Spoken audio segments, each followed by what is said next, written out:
¿Qué tal? ¿Cómo está? Le damos la bienvenida a El Explicador de Enrique Ganem y María de Los Ángeles Aranda. Si nos ha hecho el honor de acompañarnos a lo largo de los últimos meses en este espacio, en particular con las cápsulas de COVID-19, se dará cuenta que le hemos comido terreno al problema de COVID-19 por varios caminos diferentes. En cada uno de esos rubros se han obtenido triunfos muy importantes. Algunos de ellos que parecían punto menos que imposibles. El entender cómo funciona la enfermedad. Sabemos ahora que los casos más graves de COVID-19 tienen un fuerte componente inmunológico. Hay mucha evidencia que sugiere que el virus ya no se encuentra presente, cuando menos en cantidades apreciables en el cuerpo, cuando la enfermedad se vuelve más grave. Perdón. Parece que es un mal funcionamiento del sistema inmune incitado por el virus el que dispara los peores problemas, los peores resultados de COVID-19. El desarrollo de vacunas, cuando comenzó la lucha contra la pandemia, parecía absurdo, no solamente imposible, sino absurdo imaginar siquiera la posibilidad de contar con una vacuna útil en menos de 4 o 5 años. Algunas personas incluso hablaban de más tiempo.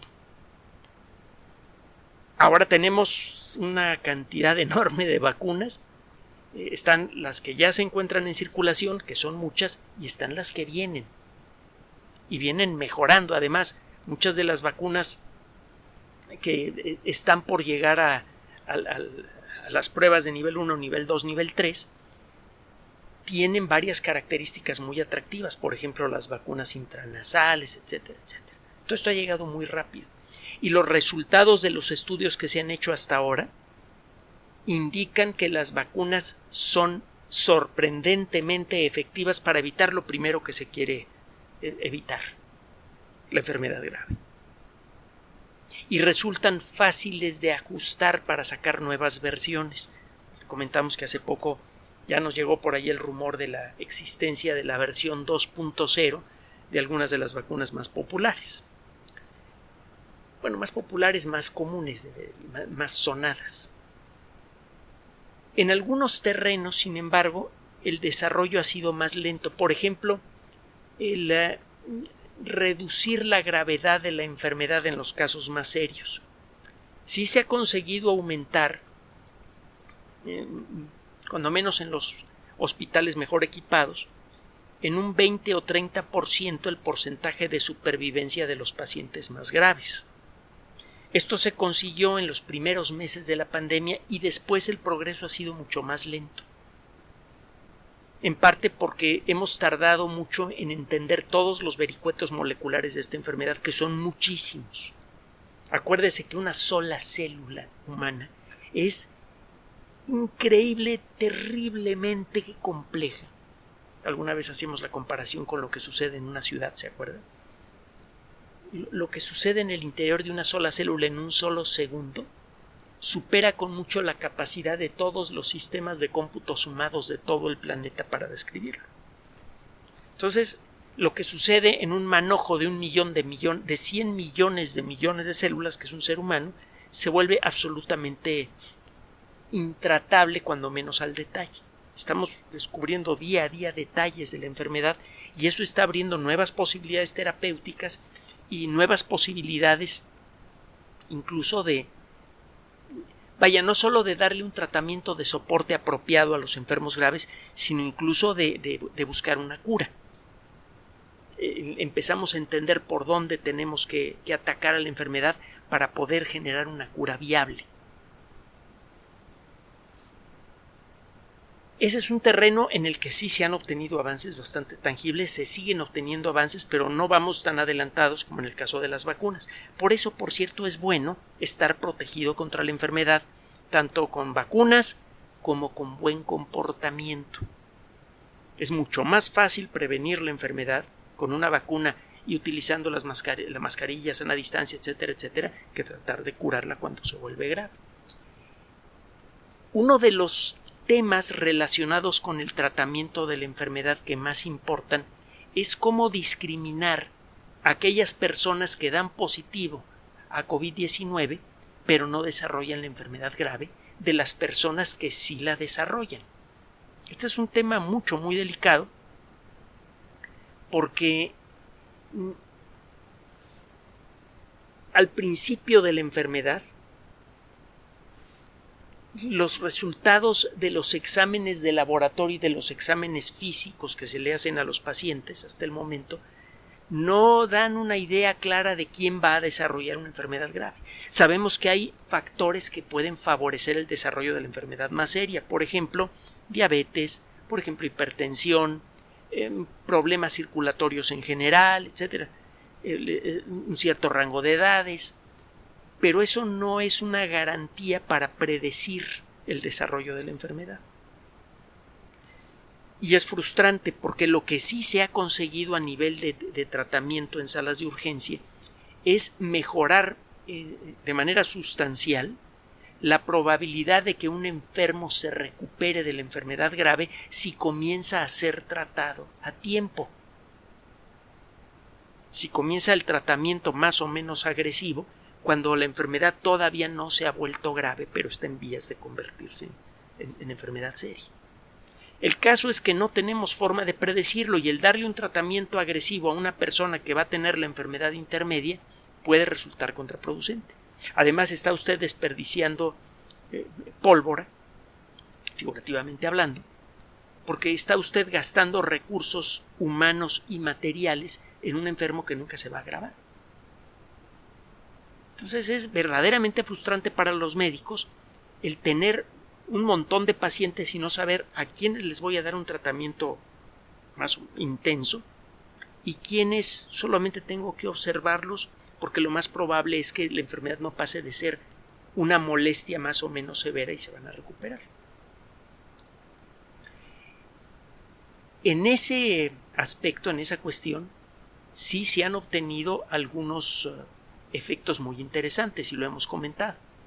Se acordará que hemos presentado ya varios trabajos en los que varios grupos de investigación encuentran algunos factores que en principio se pueden medir con relativa facilidad en la sangre o en algún otro elemento del cuerpo y que sirven en un momento dado para anticipar quiénes van a enfermar gravemente y quiénes no. Hemos presentado un par de notas en los últimos días. Bueno, acaba de salir otro trabajo relacionado con este asunto que es especialmente emocionante. Se trata de un trabajo publicado en la revista Scientific Reports, que depende de Editorial Nature. Muchos de los artículos de Scientific Reports son gratuitos. Este lo puede usted descargar de manera completamente libre. El artículo en cuestión está firmado como siempre por un grupo de investigadores más o menos grande. Fue publicado el 9 de julio de 2021 y forma parte de esos artículos que se nos vienen quedando en las manos porque tenemos muchas cosas interesantes y además positivas que comentarle, publicadas en revistas científicas, pero no tenemos el tiempo de, imagínense que le echamos un rollo de 5 horas todos los días. Usted no lo aguantaría, nosotros acabaríamos reventados y aún así no acabaríamos por contarle todo lo interesante que es publicado sobre COVID-19 a lo largo de los días. Bueno, este trabajo en particular fue presentado por investigadores de la Universidad Médica de Carolina del Sur, en los Estados Unidos. De manera rutinaria, cuando una persona entra a una sala de urgencias, se le toma una muestra de sangre. Estas muestras de sangre sirven, por un lado, para tratar de detectar de manera clara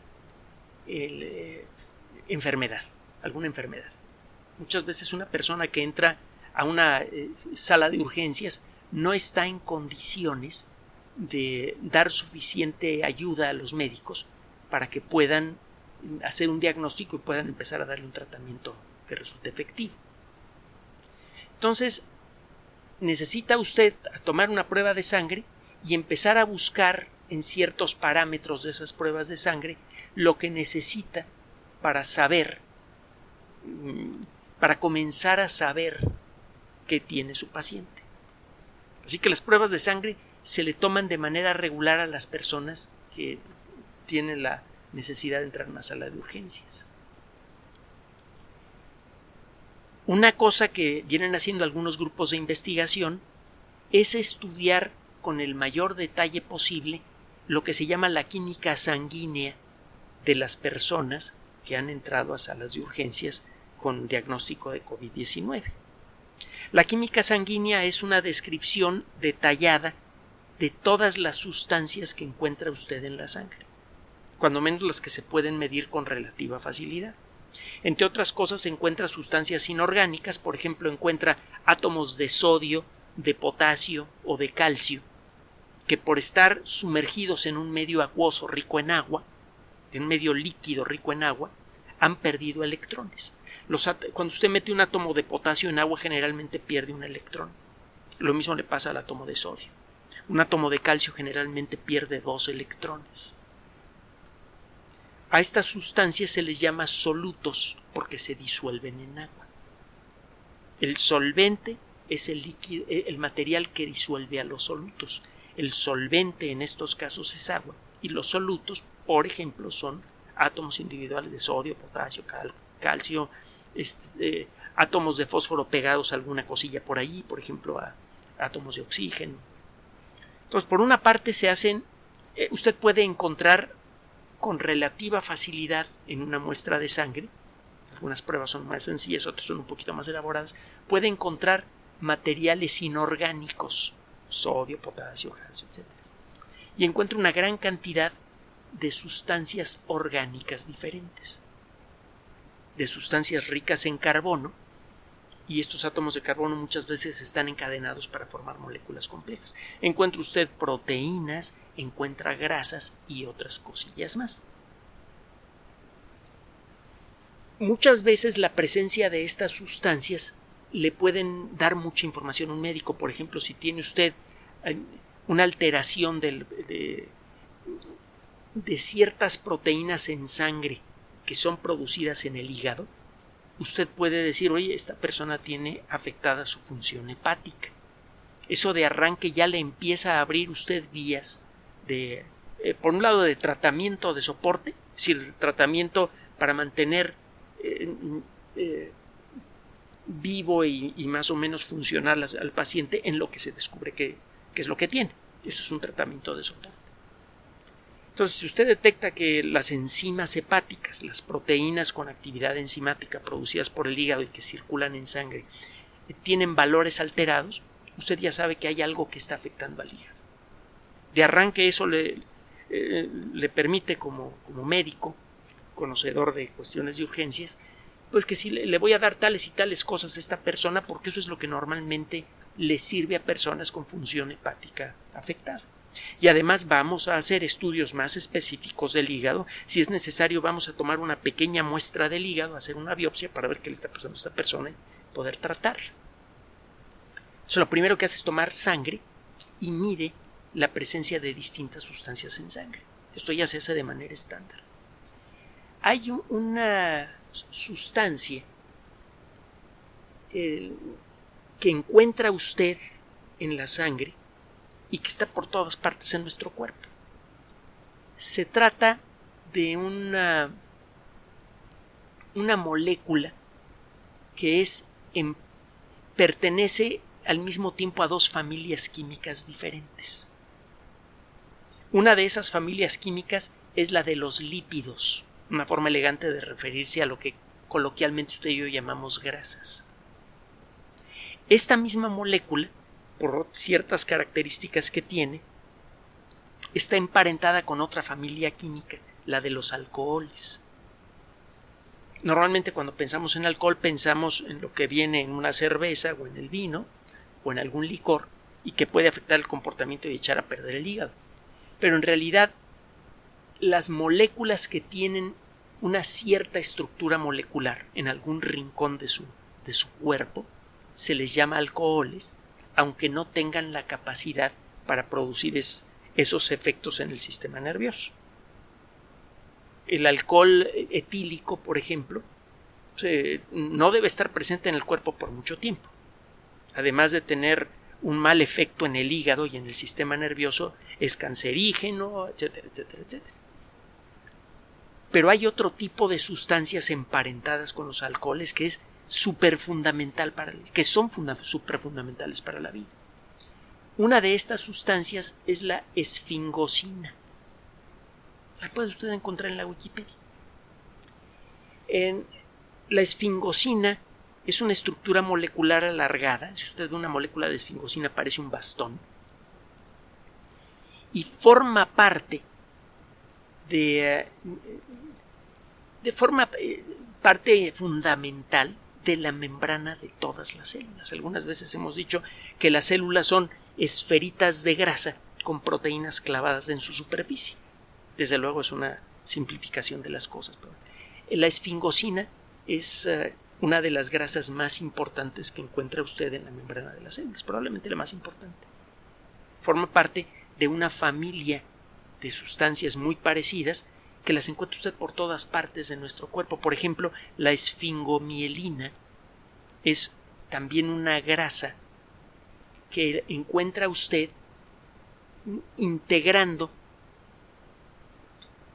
una estructura que hay alrededor de muchas de las células del sistema nervioso. Esta estructura se le llama la vaina de mielina o la cubierta de mielina. Otro día platicamos qué es esto de la mielina. El caso es que la esfingosina es una molécula fundamental para la vida, está por todos lados en nuestro cuerpo y la encuentra usted en la sangre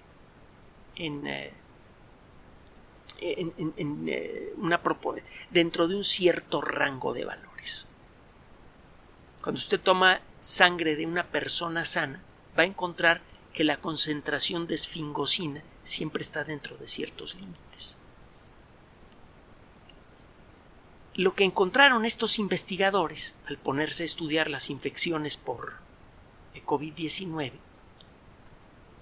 es que la cantidad, la concentración, para ser precisos, de esfingosina en sangre cambia en las personas que tienen COVID-19.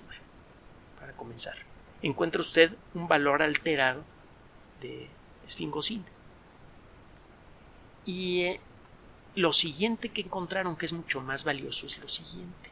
Esto lo hicieron al comparar la concentración de distintas sustancias en sangre con las historias clínicas de los pacientes. Se dieron cuenta que los pacientes que se convierten en pacientes graves, en la enorme mayoría de los casos, tienen un nivel bajo de esfingosina.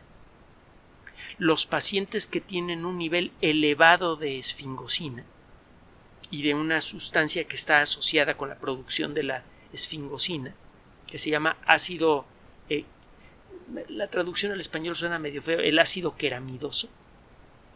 Los pacientes que tienen mucha esfingosina y ácido queramidoso son pacientes que con facilidad desarrollan la enfermedad grave. Espero no haberme hecho bolas con tanta explicación lateral. Tiene usted un alto nivel de esfingosina y ácido queramidoso, desarrolla enfermedad sintomática. Tiene un bajo nivel de estas sustancias y entonces es probable que desarrolle la enfermedad severa. Ahora sí lo dije bien. No, de hecho, no sé si lo dije bien antes, pero se lo aclaro de todas formas. Esto es especialmente valioso ahora que está empezando una nueva oleada de COVID-19 con una variante muy contagiosa que con relativa facilidad puede generar muchos casos de enfermedad grave.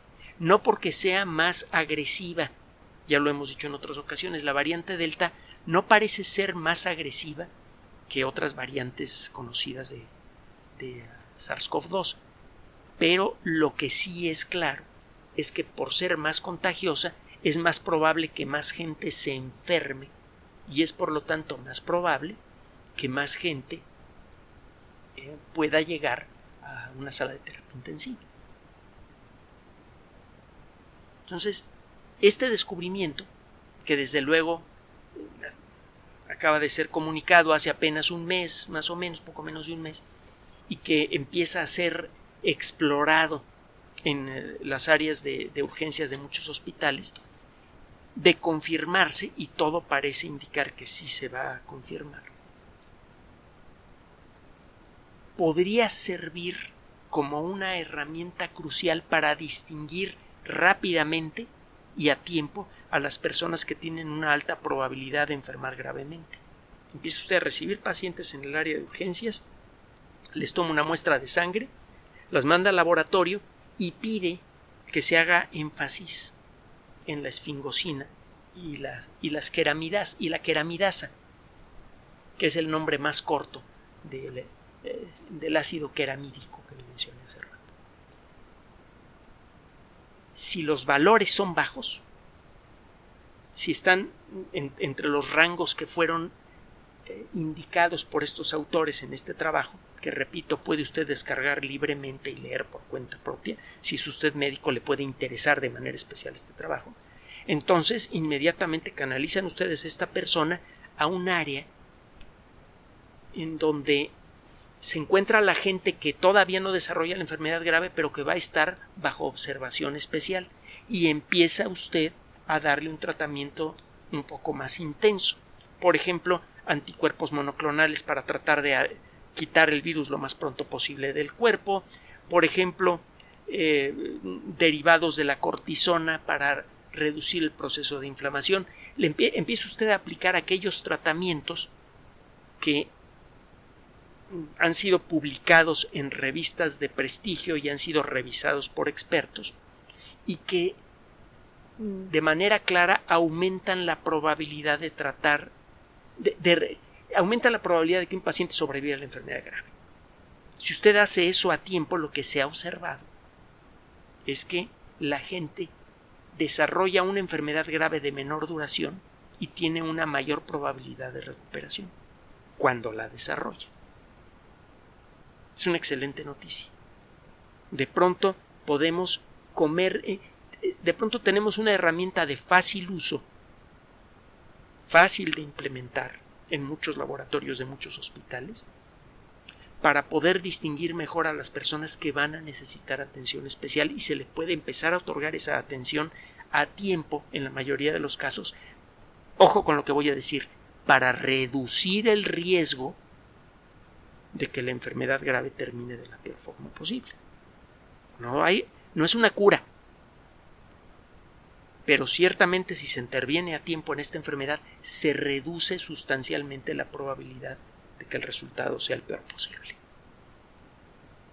Entonces, este trabajo como que restaura un poco el equilibrio de lo que le venía diciendo al principio de esta cápsula. Las vacunas han avanzado mucho en la protección de la enfermedad, al punto de que ya sabemos que el uso apropiado de la tecnología de las vacunas que tenemos en la mano y el mantener la disciplina son suficientes para acabar con la pandemia. Sabemos que estas vacunas se pueden mejorar, ahí viene la versión 2.0, etcétera. Todo eso nos puede permitir acorralar a los focos de infección de COVID-19 y hacer que se extingan solitos y evitar nuevos focos. Se ha avanzado mucho con las vacunas. El tratamiento todavía tenemos mucho por mejorar. Ya más o menos entendemos por dónde. Y muy importante, en el caso del tratamiento, el tratar rápido a las personas que van a desarrollar la enfermedad grave reduce mucho la probabilidad de muerte. Bueno, pues ya tenemos una herramienta, cuando menos tentativa, que parece que podría ayudarnos de manera efectiva, y como se trata de una prueba de laboratorio relativamente fácil de implementar a gran escala, entonces es muy fácil que sea implementable en hospitales de todos los niveles en muchos países del mundo. No se trata de una prueba o de alguna sustancia o de alguna cosa cara que solamente se puede aplicar en países del primer mundo. Si se confirma esta evaluación, entonces se podría implantar en prácticamente todos los hospitales del planeta, por lo menos todos los hospitales de un cierto nivel, y esto significa que se podría mejorar en mucho la probabilidad de que la gente que esté enfermando en esta última ola de COVID-19 tenga buenas posibilidades de pasar por la enfermedad y de convertirla en una anécdota que le van a contar a sus descendientes. Otra buena noticia que viene del mundo de la ciencia en relación a la lucha contra COVID-19, y volvemos a insistir en lo mismo, como siempre lo hacemos. En un intervalo de tiempo sorprendentemente breve, la ciencia nos está otorgando herramientas efectivas para la lucha contra COVID-19. La primera herramienta es el conocimiento de la enfermedad, cómo se dispersa y cómo se puede uno proteger, aunque sea parcialmente, de ella. Están las vacunas, que funcionan muy bien, y están las reglas que ya conocemos: mascarilla, sana distancia, no se lleve las manos a los ojos. No le vamos a decir todas esas reglas. Vea en la página del Sistema de Salud de México, vea en las páginas de los sistemas de salud de todo el mundo, vea lo que dice la Organización Mundial de la Salud. Y por favor, hágale caso a esas personas, que son los verdaderos expertos. Hay otras personas que parece que saben mucho, saben presentar sus casos muy bien, y a la mera hora son charlatanes. Por favor, crea en las vacunas. Por favor, crea en lo que le dicen los sistemas de salud. Por favor, mantenga la calma. Gracias por su atención. Además de nuestro sitio electrónico www.alexplicador.net, por sugerencia suya tenemos abierto un espacio en Patreon, El Explicador Enrique Ganem, y en PayPal, elexplicadorpatrocinio@gmail.com, por los que gracias a su apoyo sostenemos este espacio. Puede usted descargar gratuitamente estos audios en formato MP3 en Spotify y en iTunes como El Explicador Sitio Oficial, y en SoundCloud como El Explicador, y con formato de video en YouTube en El Explicador Sitio Oficial. Recuerde nuestras redes sociales de siempre: Twitter Enrique-Ganem, y en Facebook Enrique Ganem Sitio Oficial, El Explicador y los grupos que usted ya conoce. Finalmente, El Explicador siempre somos María de Los Ángeles Aranda y Enrique Ganem. Gracias.